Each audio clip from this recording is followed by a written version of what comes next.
Eu vou ser sincero com vocês, eu não acho que exista alguma parte ruim de Jojo.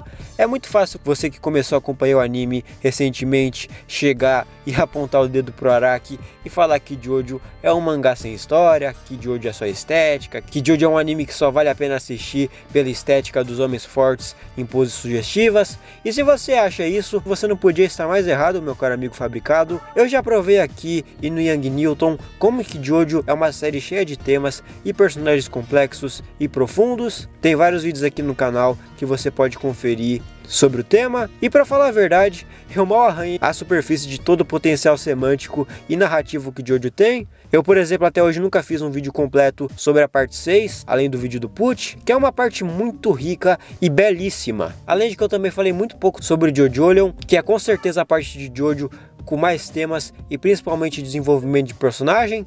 É sério, eu fico incrédulo como que o Gap é um personagem muito bem escrito, mas você chegar e falar que uma parte como Stardust Crusader tem problema de ritmo, meio que beira o anacronismo, porque sempre que você for analisar o mangá, é essencial que tu considere a experiência semanal, ainda mais o Araki, que até hoje faz os capítulos pensando na experiência do momento. Então o Araki é mestre no que diz respeito à arte, desenvolvimento de personagem, mensagens e também na experiência da leitura semanal, apesar de que Jojo atualmente é mensal, né? Mas apesar de eu achar que Jojo não tem uma parte ruim, eu ainda tenho as minhas favoritas, e nesse vídeo eu vou falar em ordem sobre as partes de Jojo que eu mais gosto, lembrando que eu não vou considerar Jojo Lands nesse vídeo, porque eu ainda não li essa parte e vai demorar para eu começar a acompanhá-la mensalmente. Então, dito isso, sem mais enrolação, bora pro vídeo.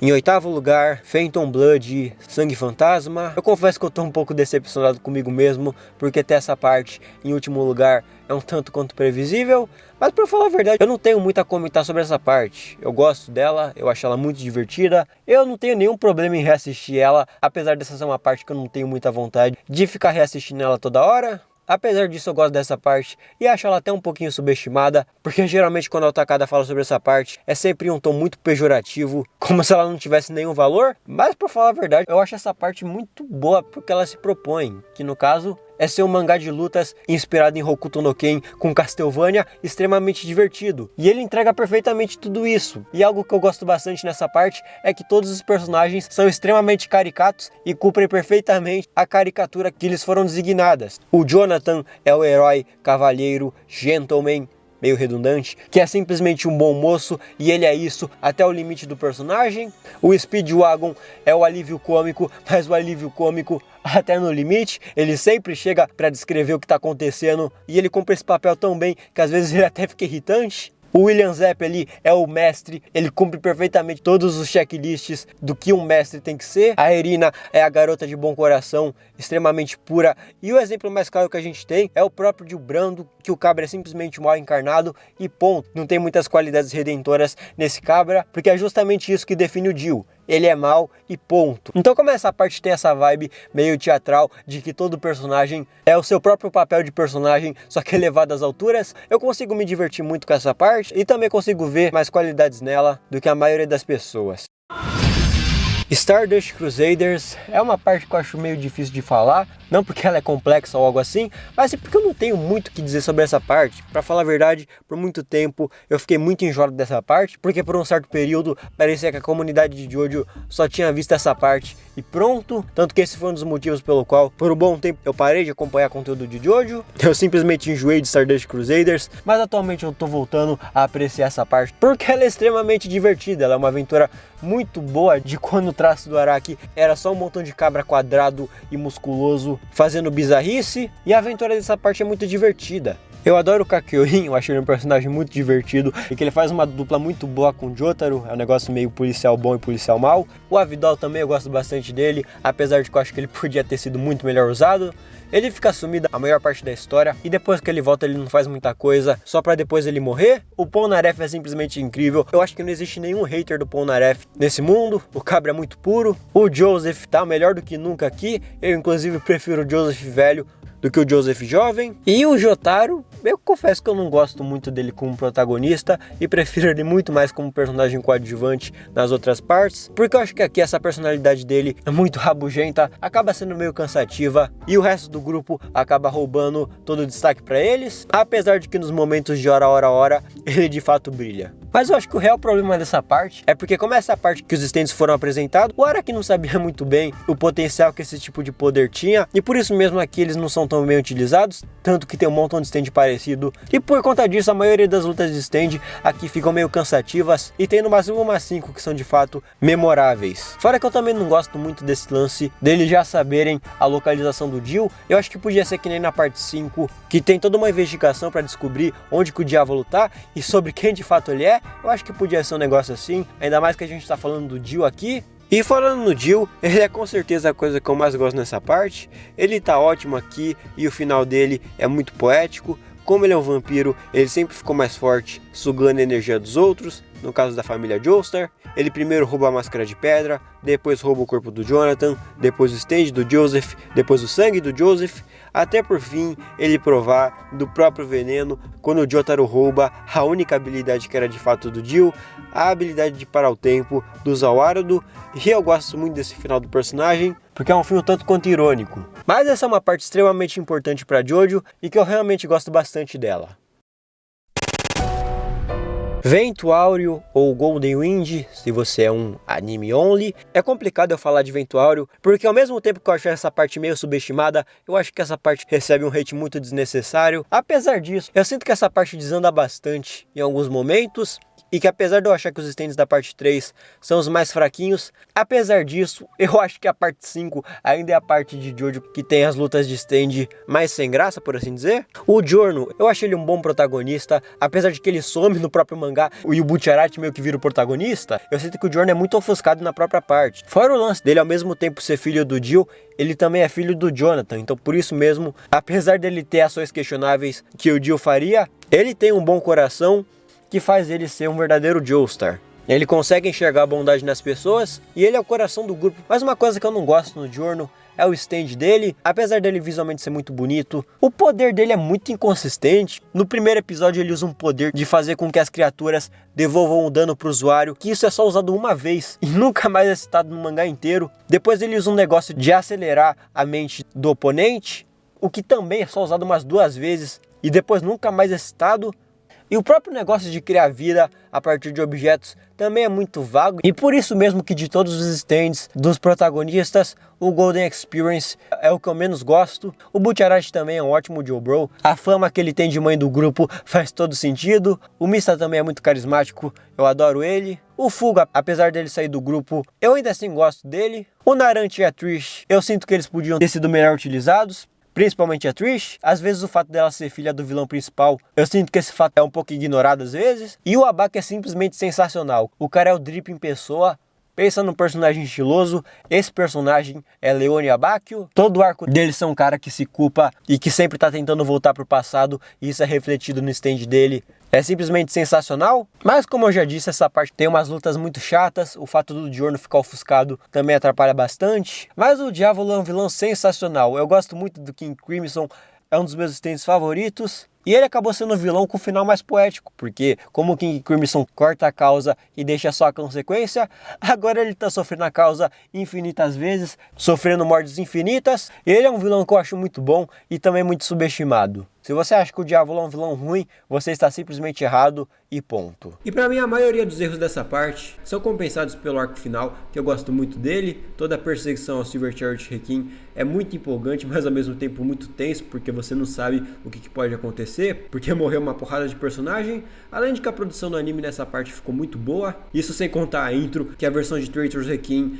com Golden Experience interrompendo a intro é simplesmente cinema puro. E eu gosto desse arco final porque ele é muito simbólico e diz muito sobre a temática do destino que tem em toda a série de Jojo. Battle Tendency, tendência de batalha, é uma parte extremamente divertida, ela é uma parte bem curtinha e por conta disso ela acaba sendo muito boa de assistir de uma vez só. O Joseph é um personagem que eu gosto muito, apesar de eu preferir ele muito mais como sendo o velho Joseph. Aqui ele tá muito bom. Eu acho o Joseph como um usuário de Ramon até melhor do que como usuário de Stand, porque ele dá uns usos muito criativos pro Ramon, que eu queria que ele tivesse dado esses mesmos usos pro Hermit Purple. Os vilões dessa parte também são bem legais. O AC/DC eu achei ele meio apagado, mas o design dele é muito maneiro. O Amo é um personagem muito bom, todo esse negócio dele ser um guerreiro honrado, que preza acima de tudo ter uma batalha justa, é um detalhe na caracterização do personagem que eu acho muito bom. Inclusive essa filosofia do personagem que quer acima de tudo ter uma luta justa por puramente respeito ao seu adversário, é um negócio que o Araki reutilizou mais tarde no Ringo, que ficou melhor ainda. Então é interessante ver como desde a parte 2 o Araki sempre teve ótimas ideias. O Cars também é um vilão que eu acho muito bom, quer dizer, muito bom é uma palavra forte, eu achei ele um personagem bom. Esse negócio dele ser a forma de vida perfeita e por isso mesmo ele não tem uma forma física. No momento que ele vira a forma de vida suprema, ele vira tudo do planeta, ele pode ser o que ele quiser. E isso é um detalhe que eu acho muito bom. E o fato dessa parte ser ambientada na Segunda Guerra Mundial torna esse detalhe ainda melhor. Porque como a forma de vida perfeita é simplesmente tudo que tem no planeta, toda a forma de vida, desde uma árvore até um esquilo, isso acaba sendo um comentário muito interessante do Araki sobre como todo aquele que se diz perfeito e superior tá simplesmente mentindo, porque a perfeição não é um conceito humano e todo humano que se diz perfeito tá sendo simplesmente mal e ponto. E esse comentário do Araki faz todo sentido quando você lembra que essa parte é ambientada na Segunda Guerra Mundial, que justamente o bando de louco na Alemanha tava se intitulando como sendo superiores a todos, sendo que não, isso obviamente não existe. E o Cars simplesmente transcende tudo isso. Então, apesar de eu achar que o Cars podia ter sido melhor utilizado, eu acho que ele tem um comentário temático que agrega muito para essa parte. Fora que essa parte é uma parte extremamente divertida. Toda a relação do Joseph com César é muito legal de se ver. Eu acho que é o primeiro Jojo que tem um rival. Na real não, porque o Josuke depois tem o Roran, que também serve de rival para ele. E é isso, Battle Tendency é uma parte extremamente divertida e que eu sempre tenho vontade de revisitar ela.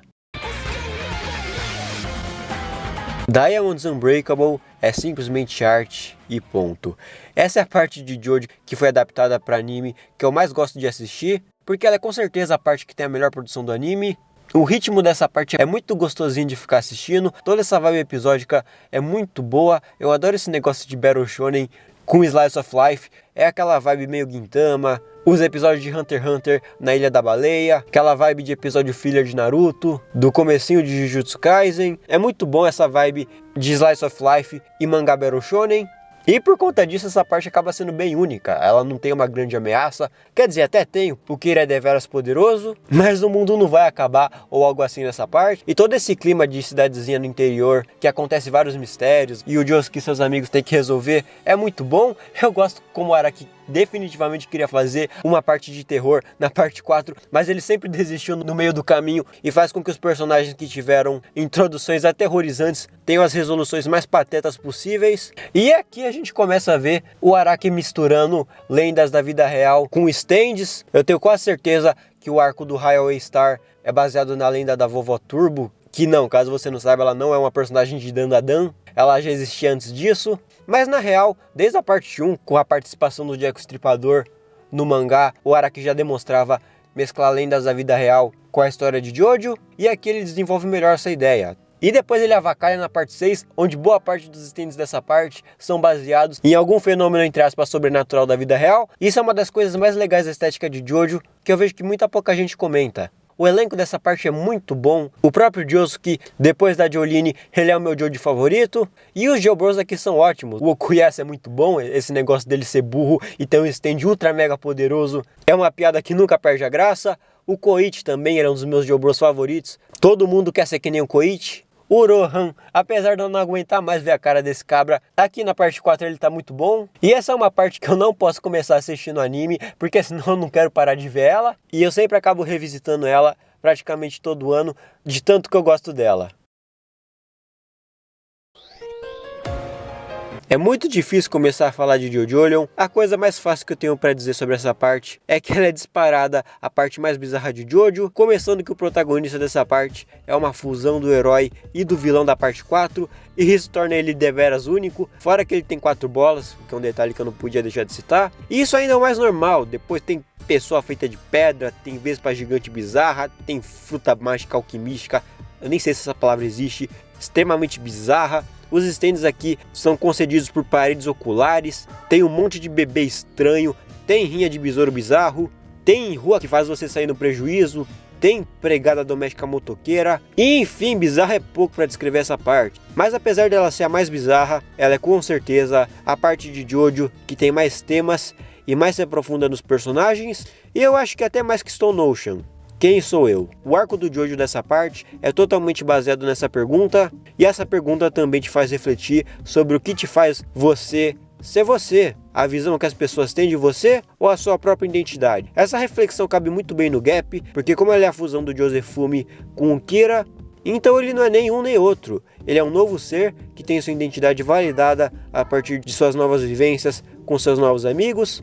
Então por isso mesmo, eu prefiro fazer um vídeo dedicado a essa parte, porque sem sacanagem, eu tenho muita coisa para falar sobre ela, tem muito assunto que dá para ser discutido, além de que aqui a gente também volta para Morio, e essa parte é quase como uma releitura da parte 4, na real ela é totalmente uma releitura da parte 4, ou seja, todo aquele clima gostosinho que eu falei anteriormente, de ser um Battle Shonen com Slice of Life, volta aqui e volta melhor do que nunca, porque essa parte é muito boa de ler de uma vez, não é uma parte que fica cansativa, e você vê a jornada do Gap se descobrindo enquanto indivíduo, enquanto ele vive as experiências mais únicas e bizarras possíveis, simplesmente não tem preço. Fora que a arte aqui tá simplesmente absurda, o Araki já tinha se superado em Steel Ball Run no que diz respeito à arte, e aqui ele se superou de novo, porque a arte dessa parte é simplesmente linda. É uma parte muito gostosinha de ler, e é uma pena que a maioria da comunidade não leu ela. Stone Ocean. Às vezes eu confesso que eu fico indeciso sobre qual é a parte de Jojo que eu mais gosto, essa ou a parte que está em primeiro. Afinal, a Jolyne é a minha Jojo favorita, eu gosto muito dela, mas mesmo assim, eu prefiro um pouquinho mais a parte que está em primeiro, mas por enquanto isso não importa muito. O que importa é que Jolyne Kujo é uma personagem simplesmente fascinante, é meio que consenso na comunidade de Jojo que ela foi a primeira Jojo que teve um arco de personagem. Se você pega, por exemplo, o Jotaro na parte 3, ele não tem um arco, ele tem um objetivo, que é ir pro Egito, bater no vampiro centenário bissexual e salvar a mãe dele, e a mesma coisa vale com o Josuke, ele quer ir pra escola, ele quer encontrar com os parça dele, e por um acaso tem um assassino em série na cidade que atrapalha a vida dele. Inclusive, só para pontuar aqui, isso não é um problema, eles funcionam muito bem sendo personagens simbólicos e com arcos estáticos, do que se eles tivessem arcos complexos ou algo assim. Eu só tô falando isso para servir de comparação. E enquanto isso, a Jolyne tem um arco inteiro de amadurecimento, inteiramente motivado pelo amor. O amor que ela sente por seu pai. Ela começa a parte como sendo uma garota que odiava o próprio pai e termina essa parte como uma mulher madura que entende que tudo que o Jotaro fez foi para proteger ela. E é muito interessante como todo personagem aqui é motivado pelo amor e também pelo ódio. A Jolyne é motivada pelo amor de filha, a Hermes é motivada por vingança, vingar sua irmã que foi assassinada, o Anasui é movido pela sua paixão pela Jolyne, a Foo Fighters, ela tem um negócio meio Josuke da parte 8, de se descobrir enquanto indivíduo. Afinal, ela é um monte de plâncton habitando um cadáver, e pode-se dizer que ela é motivada pela amizade que ela fez com a Jolyne e com a Hermes. Inclusive é muito interessante como o Araki sempre reutiliza essas ideias que ele tem. A gente vê um pouquinho aqui na Foo Fighters o que ele mais pra frente ia desenvolver no Josuke da parte 8. E o Weather Report é, se pá, o personagem mais trágico de Jojo. Tudo que ele queria era só acabar com todo o sofrimento que ele passou. E você nota a mudança drástica do personagem quando ele recupera suas memórias. De um painel pro outro, ele vira outro personagem. E aquele Weather tranquilo que a gente conhecia, vira um cara completamente tomado pelo ódio. Ódio do seu irmão, Enrico Pucci. Que, meu Deus do céu, Enrico Pucci é um personagem feito no céu, porque pelo amor de Deus, que vilão fascinante. O Pucci é facilmente o meu vilão favorito de Jojo, ele é o melhor vilão de Jojo e também o meu vilão favorito da ficção. Sim, eu gosto mais do Pucci do que o próprio Lord Shen. Mas como eu já tenho um vídeo inteiro sobre ele, eu não vou ficar me repetindo aqui. Stone Ocean é uma parte que é muito boa do início ao fim. Os stands aqui são mais criativos do que nunca. Inclusive ela tem tantas bizarrices quanto o JoJo. Tem chuva de sapo, tem gente virando caracol. Inclusive eu não gosto muito desse arco, mas enfim. E tudo isso culmina no grande final dessa parte, que às vezes eu fico meio triste que essa parte só é lembrada pelo final dela e não por muitos momentos divertidos dela, como por exemplo a luta da Mew Mew, que é muito tensa, ou até a do Dragon's Dream, que sim, a luta do Dragon's Dream é uma luta boa e eu vou defender ela até o final. Mas o final dessa parte realmente merece todo o respeito que tem, porque é com certeza um dos melhores finais da história dos mangás, onde a gente vê a partir da Irene que a maldição dos Joestars finalmente chegou ao fim. Não tem mais Jill, não tem mais Put, o mal que assombrava essa família por gerações finalmente acabou, e aqui eles finalmente podem ser felizes.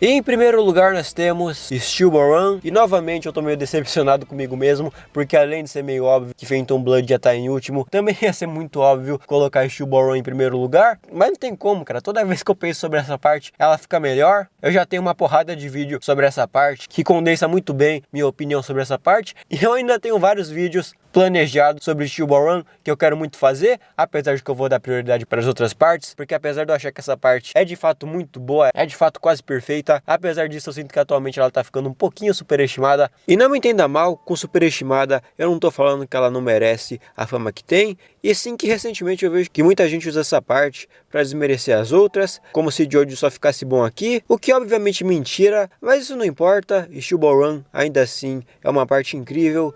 Inclusive ela fica melhor ainda por ela ser complementar às partes anteriores, principalmente as 3 primeiras, mas ela também é muito boa por si só. O arco do Johnny é belíssimo, todo o arco dele deixa de ser um garoto mimado e egoísta para se tornar um homem grato por todo o aprendizado que ele ganhou, é muito emocionante. Inclusive tem todo o subtexto religioso no arco do Johnny, não é à toa que ele só desperta o ato 3 com a ajuda de Jesus, mas não só isso, desde o Johnny literalmente se limpando de seus pecados, até ele voltando a andar, tudo isso envolve uma temática cristã. Inclusive não só em Steel Ball Run, mas Golden Wind e Stone Ocean também tem muito disso. E o Jiraiya é simplesmente perfeito, eu não tenho mais nada para falar dele além disso, só olha essa imagem e sinta a mais pura aura do cowboy. O elenco dessa parte, apesar de ser pequeno, ele é muito bom. A Lucy Shield é uma personagem incrível, ela sofreu bastante e ela é quase que uma terceira protagonista dessa parte. A Hot Pants também é muito boa, todo o arco dela ser uma freira em busca de perdão é bem emocionante. E o Valentine, depois do Put, é o melhor vilão de Jojo.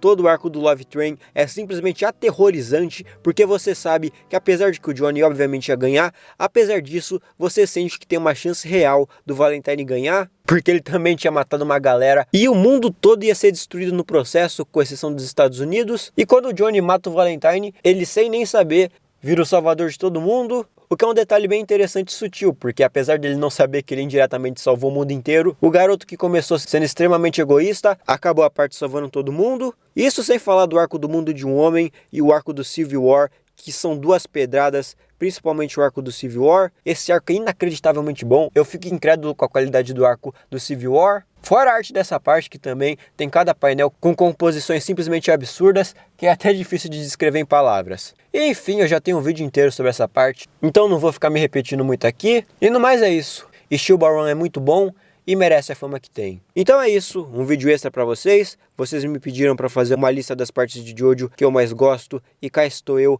atendendo esse pedido através desse vídeo, para vocês verem que eu não estava mentindo quando eu falei que a frequência de vídeos ia voltar aqui no canal. E não se esqueça de curtir, comentar, compartilhar e hypar o vídeo, porque ajuda muito, principalmente curtir.